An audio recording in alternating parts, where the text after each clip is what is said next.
Selamat pagi. Pagi. Ya, itu salah satu yang bisa membangkitkan kita supaya kita bisa lepas dari semua yang sedang kita pikirkan. Baik, Bapak dan Ibu rekan-rekan semuanya, topik kita pada hari ini sebagaimana sudah tercatat di depan, teknik pengelolaan risiko kegiatan untuk menghindari tindak pidana korupsi. Ini kita masuk ke topik risiko.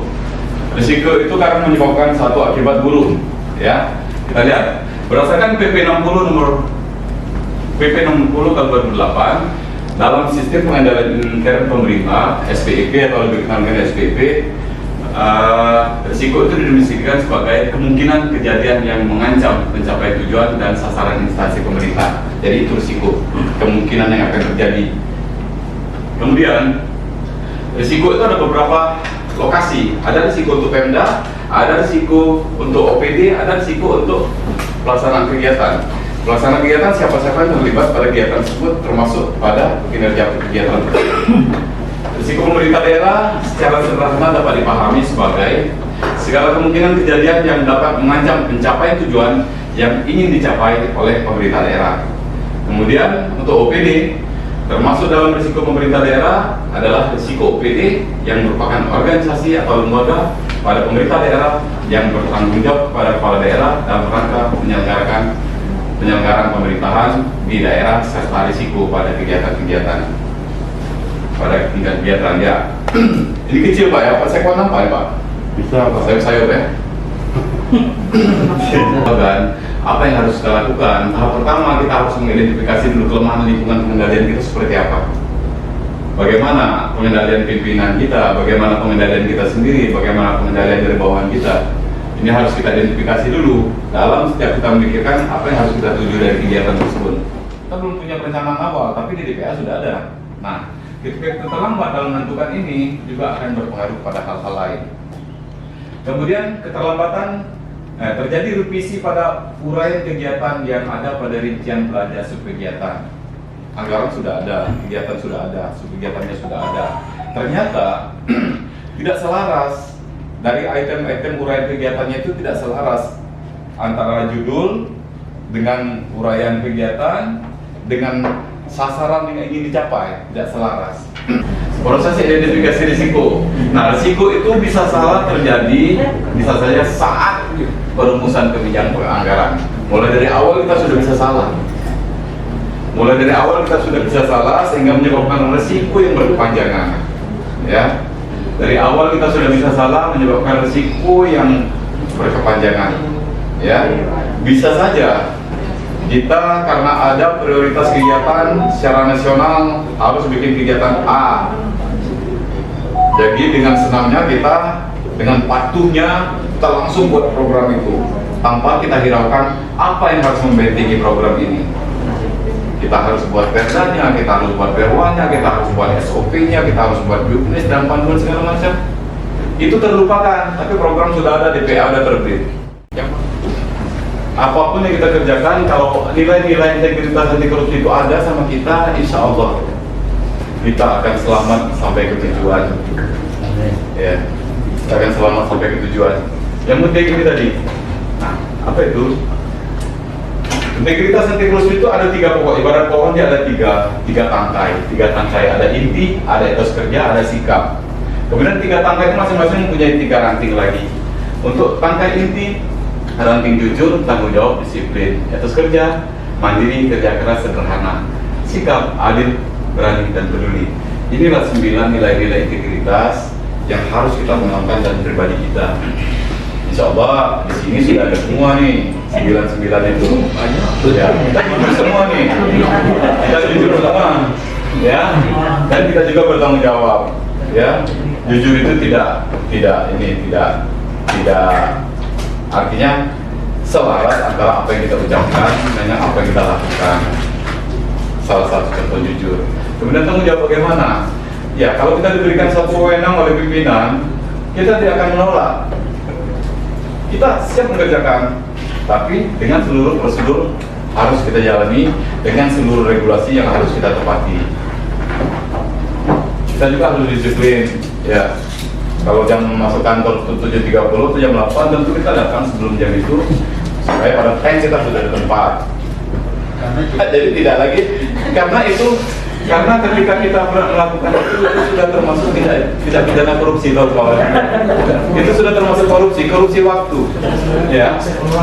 Jadwal kantor jam 8, kita terima tunjangan PPP itu dihitung dari pukul jam 8 sampai jam 4. Tapi kita datang jam 10, berarti 2 jam kita korupsi dan dana PPP itu. Kemudian mandiri, kita tidak tergantung sama orang lain. Kita tetap bisa tegar berjalan sendiri. Kemudian kerja keras. Ya. Kita selalu bertekad bahwa semua yang akan kita lakukan harus selesaikan tuntas sesuai dengan waktu yang ada. Nah, ini ada gedung merah putih. Gedung merah putih ini KPK punya. Ini ada beberapa orang, bahkan ratusan di KPK itu mereka merumuskan, ya, bahwa korupsi itu berdasarkan Undang-Undang Nomor 31 Tahun 1999, Junto Undang-Undang 2020-2001 tentang tindak pidana korupsi, bahwa setiap orang yang dengan sengaja dengan melawan hukum untuk melakukan perbuatan dengan tujuan memperkaya diri sendiri atau orang lain atau suatu korporasi yang mengakibatkan kerugian keuangan negara atau perekonomian negara, itu sudah korupsi. Kemudian, nah, berdasarkan Undang-Undang Tidak Pidana Korupsi itu digolongkan dalam 7 bentuk: penyalahgunaan wewenang sehingga menyebabkan kerugian negara. Jadi kalau kita kan sini pimpinan semua, minimal pimpinan keluarga di rumah. Kita apalagi sini mungkin pejabat struktural semua ini, kita adalah pimpinan. Nah, dengan wewenang kita sebagai pimpinan itu kadang-kadang menyebabkan kerugian negara. Dengan wewenang kita sebagai pimpinan bisa menyebabkan kerugian negara. Ini salah satu bentuk korupsi. Yang kedua, penyuapan, itu yang saya sampaikan tadi. Kadang-kadang kita kepingin diperlancar urusan kita, ngurus ini ke sini, diperlancar urusan kita kasih uang, udah aku terima beres ya, terima bersih, itu sudah suap. Jangan kita lakukan lagi. Ya, akibat dari ini ya termasuk kita pun sudah jadi korban, pimpinan kita kan untuk yang kedua ini sudah jadi korban. Ingin menyelamatkan Kota Dumai untuk pembangunan, kita mengharapkan provinsi pusat menurunkan uangnya untuk Kota Dumai, tapi sudah jadi rahasia umum di Jakarta itu kalau tak kita kasih uang dialihkannya ke provinsi lain. Jadi karena kita kepingin masuk ke daerah kita, untuk masuk dari kita dikasih uang juga, rupanya kita pas kena apes, padahal daerah lain gitu semua. Tapi pas apesnya pada kita. Tapi itu tadi sialnya baru sampai ke kita, yang lain sudah selamat semua, padahal sama. Kemudian pemerasan ini kadang-kadang hal tanpa kita sengaja kepada ibu. Tanpa kita sengaja kadang-kadang kita buat suatu kebijakan sehingga anggota kita atau orang lain kita paksa untuk mengikuti kemauan kita. Ya, misal ya kita buat kebijakan, kita bikin baju seragam. Ya, bahwa ibu wajib menembus baju seragam ini. Padahal belum tentu ada yang setuju sih, belum tentu semuanya setuju. Kita paksa untuk mengambil baju seragam yang membayar sekian, itu termasuk pemerasan juga, hal kecil. Ini saya kasihkan contoh sederhana saja. Kemudian penggelapan dalam jabatan, kita seorang pejabat mungkin ya bisa juga kita menggelapkan surat-surat sehingga menyebabkan keuntungan pada orang lain, ya.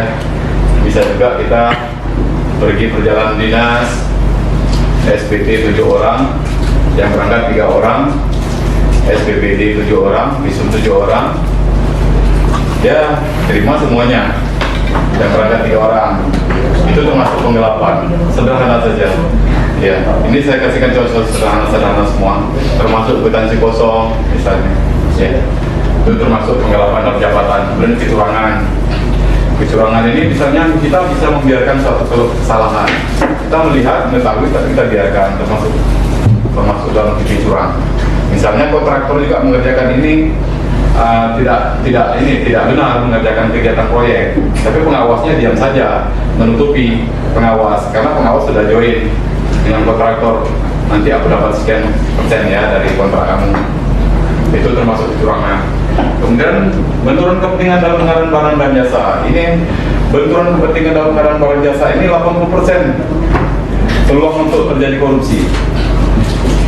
Ya walaupun kita pegawai negeri, kita punya kegiatan di kantor, kita ada proyek pengadaan di kantor, kita masukkan perusahaannya ternyata perusahaan kita, walaupun namanya orang lain, ya, namanya nama orang lain itu perusahaan kita.